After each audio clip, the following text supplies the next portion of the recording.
चाहिए, सिर्फ एक परीक्षा होनी चाहिए, निगेटिव मार्किंग नहीं होनी चाहिए। अभ्यर्थियों की मांग है कि टीआई 1 to 3 में जो प्रक्रिया अप्लाई कराया गया उसके अनुसार टीआई 4 की परीक्षा हो, क्योंकि 2 साल की देरी पहले ही हो चुकी है। 24 अगस्त 2024 को ही टीआई 4 की परीक्षा होनी थी, 2 साल की देरी हो गई है। इसलिए टीआई 4 में कोई भी एक्सपेरिमेंट न किया जाए, कोई प्रयोग न किया जाए। आपको जो प्रयोग करना है टीआई 5 से कीजिए, हम लोग स्वागत करेंगे, लेकिन टीआई 4 में सिर्फ एक परीक्षा हो, निगेटिव मार्किंग नहीं हो, उम्र सीमा में छूट मिले। 2023 दिसंबर में जो एसटीटी का विज्ञापन आया था, उसके बाद टीआई 4 का विज्ञापन जो आया उसमें उन लोगों को मौका मिला, टीआई 3 उन लोगों को मौका नहीं मिला था। तो एसटेट जो 2023 दिसंबर में विज्ञापन आया था उन लोगों को मौका नहीं मिला, उसके बाद वाले एसटीटी को भी मौका नहीं मिला। तो दिसंबर 2023 में जो एसटीटी के लिए एज का कटअप रखा गया, जिस अनुसार उम्र की गणना की गई, उसी अनुसार उम्र की गणना की जानी चाहिए। म्यूजिक में 2 सीट सिर्फ दिया गया 9th में, तो इससे काम नहीं चलेगा। सीट बढ़ाइए, और भी जो सब्जेक्ट है, चाहे वो फिजिकल टीचर हो, कंप्यूटर टीचर हो, सभी में सीट बढ़ना चाहिए। और ये जो प्रीटी मेंस की बात है, आखिर अचानक से प्रीटी मेंस की बात कैसे आ गई? क्यों इतना प्रीटी मेंस के पीछे बीपीएससी और शिक्षा विभाग और शिक्षा मंत्री पदों के पीछे? आपको याद होगा 2024 में 17वीं बीपीएससी पीटी में भी नॉर्मलाइजेशन लाने के लिए सबसे पहले कोचिंग संस्थानों से, कोचिंग शिक्षकों से, कोचिंग माफियाओं से बीपीएससी के चेयरमैन ने मीटिंग किया था, और उसके बाद नॉर्मलाइजेशन लाने की प्रक्रिया शुरू कर रहे थे और लागू कर भी दिया गया था।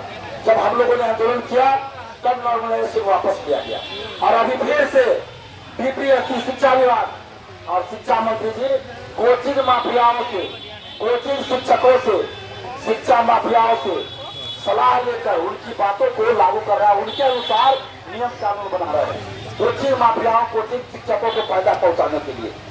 क्योंकि कोचिंग वालों को क्या होगा, पीटी मेंस का बैच चलेगा उनका। और आप देखिए, कल विज्ञापन आने से पहले ही कुछ कोचिंग संस्थानों ने, कोई महाराष्ट्र में बैठा है, कोई कहीं बैठा है, और पीटी मेंस का बैच लॉन्च कर दिया, पीटी मेंस का बैच लॉन्च कर दिया।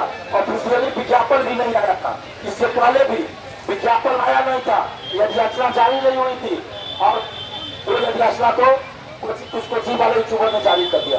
तो जब ये कोचिंग वाले, ये यूट्यूब और कुछ 2-4 लोग बीपीएससी और शिक्षा विभाग का एक इन्फॉर्मेशन पहले ही जारी कर दे रहे हैं, तो क्या ये लोग पेपर लीक नहीं कराएंगे?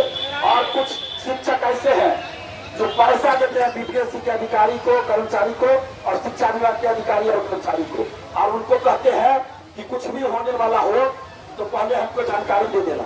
ऐसा हमको बहुत सारे लोग बताए और यूट्यूब पे वो चलाते हैं। तो क्या ऐसे लोग पैसा देकर पहले से क्वेश्चन नहीं ले लेंगे ऐसे लोगों से? इस परिस्थिति में कैसे परीक्षा सही से होगा? ये शिक्षा माफियाओं, कोचिंग माफियाओं के कहने पर बिहार के शिक्षा मंत्री जी ने, मिथिलेश तिवारी जी ने पीटी मेंस का निर्णय लिया है और बीपीएससी ने निर्णय लिया है। तो क्या आप बिहार में कोचिंग माफिया, कोचिंग शिक्षक, शिक्षा माफिया, शिक्षा विभाग से संबंधित और भर्ती से संबंधित नियम कानून बनाएंगे? उनकी सलाह पे बीपीएससी और शिक्षा विभाग और शिक्षा मंत्री नियम कानून बनाएंगे? हम मांग करते हैं कि सरकार, मुख्यमंत्री सम्राट चौधरी जी, इस मामले की जांच होनी चाहिए।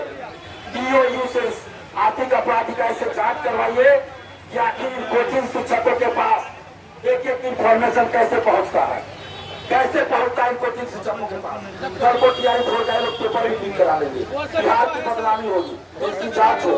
और हम सरकार से ये मांग कर रहे हैं कि जो भी हम लोगों की मांग है उसको पूरा किया जाए, नहीं तो हम लोग अभी धरना पे लगातार बैठे हैं, कल हम लोग निर्णय लेंगे। अभ्यर्थी अगर कहेंगे तो परसों से हम अनशन पे भी बैठेंगे, अभ्यर्थी कल तय करेंगे मिलकर। और इसके अलावा हम लोगों की मांग है बीएसएससी से संविदा वेटेज हटाया जाए।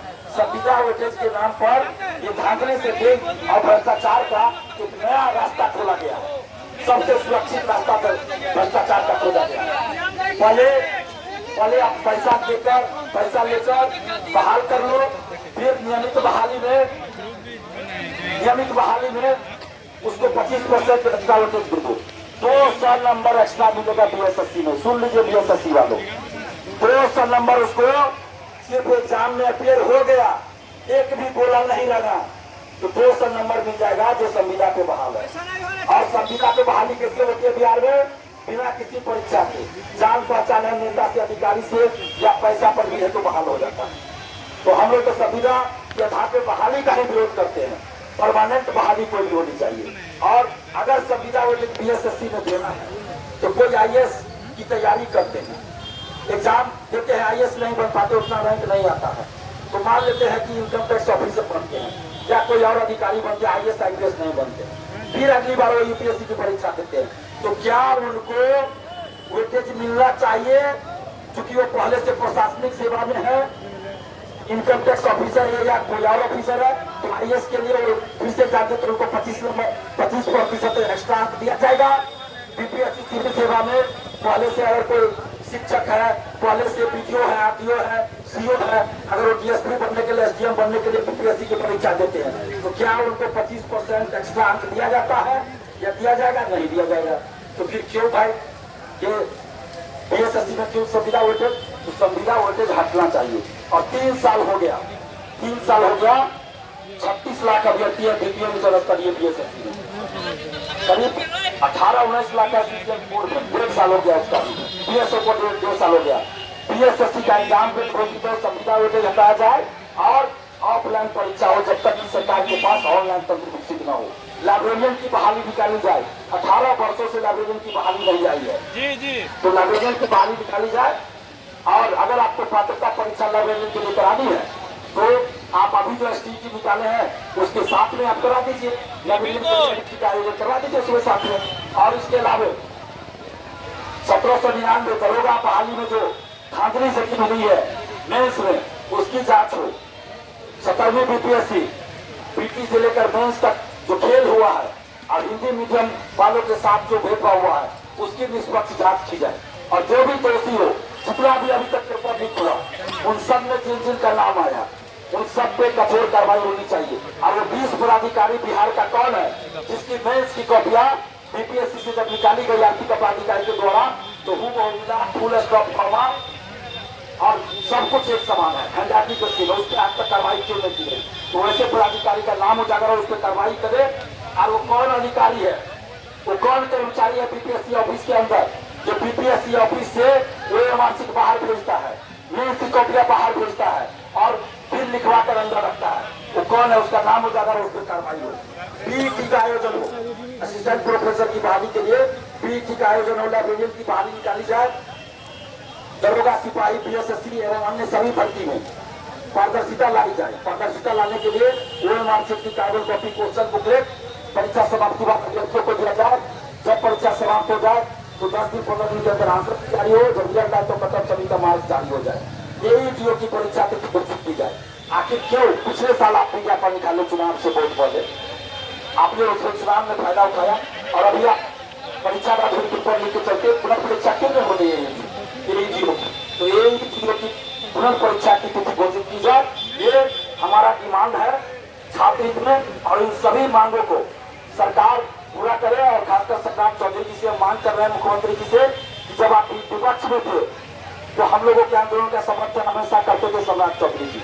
आप अभी मुख्यमंत्री हैं, आपके पास पावर है और इसमें से कोई भी ऐसा डिमांड नहीं है जिसको सरकार को पूरा करने के लिए 2 घंटा का भी समय लगेगा। हर डिमांड को सरकार तुरंत पूरा कर सकती है। तो इसलिए सरकार से हम मांग करते हैं, मुख्यमंत्री जी से, माननीय मुख्यमंत्री सम्राट चौधरी जी से, कि छात्र हित में इन सभी मांगों को पूरा कीजिए। हम दिलीप कुमार आपके लिए पूरे बिहार में जाकर तारीफ करेंगे और तालियां बजाएंगे, लेकिन अगर डिमांड पूरा नहीं कीजिएगा तो यही दिलीप कुमार पूरा बिहार जाकर आपके खिलाफ बोलेगा। और अभी अनशन पे भी हम लोग बैठने की तैयारी कर रहे हैं। बीच में भी मुख्यमंत्री आवास, शिक्षा मंत्री आवास का भी घेराव करने का प्लानिंग हम लोग करेंगे। तो ऐसी नौबत नहीं आने दीजिए सम्राट चौधरी जी। और मिथिलेश तिवारी जी का इस्तीफा चाहिए। अगर ये सही से काम नहीं कर पा रहे हैं, ये शिक्षा माफियाओं, कोचिंग माफियाओं से लाइन लेकर पीटी मेंस करवा रहे हैं, तो मिथिलेश तिवारी जी इस्तीफा दे दीजिए। नहीं तो सम्राट चौधरी जी या तो आप इनको हटा दीजिए, नहीं तो ऐसा ना हो कि हम लोग सम्राट चौधरी जी का इस्तीफा मांगने लगे। अभी हम लोग नहीं चाहते हैं कि सम्राट चौधरी जी का इस्तीफा मांगे। अभी शिक्षा मंत्री जी का इस्तीफा मांग रहे हैं। या तो व्यवस्था को सुधारिए या तो शिक्षा मंत्री जी इस्तीफा दीजिए। यही हम लोगों की मांग है। छात्र एकता जिंदाबाद, सिविल कोड पीएम का भी पुनर्परीक्षा, सिविल कोड पीएम की पुनर्परीक्षा भी होनी चाहिए। इसके अलावा सिविल कोड क्लर्क में भी जो गड़बड़ी हुई थी, बहुत सारे अभ्यर्थियों को ये आपको रिजेक्ट कर दिया गया था, इन सब में भी सुधार होना चाहिए। सिविल कोड क्लर्क की बहाली जो 2022 में आई है, उसकी परीक्षा हुई, पेपर लिख के चलते फिर रद्द किया गया, लेकिन पुनर्परीक्षा अभी तक नहीं हो रही है। सिविल कोड प्यून की भी, चपरासी की भी पुनर्परीक्षा होनी चाहिए। और अभी हम लोग यहाँ से गेट तक मार्च निकालेंगे, तो आप जितने मीडिया बंधु अर्जी अगला करेंगे कि आप लोग मार्च में साथ दीजिए। फिर वहाँ से हम लोग यहाँ वापस आके फिर बैठेंगे। ये धरना चलता रहेगा।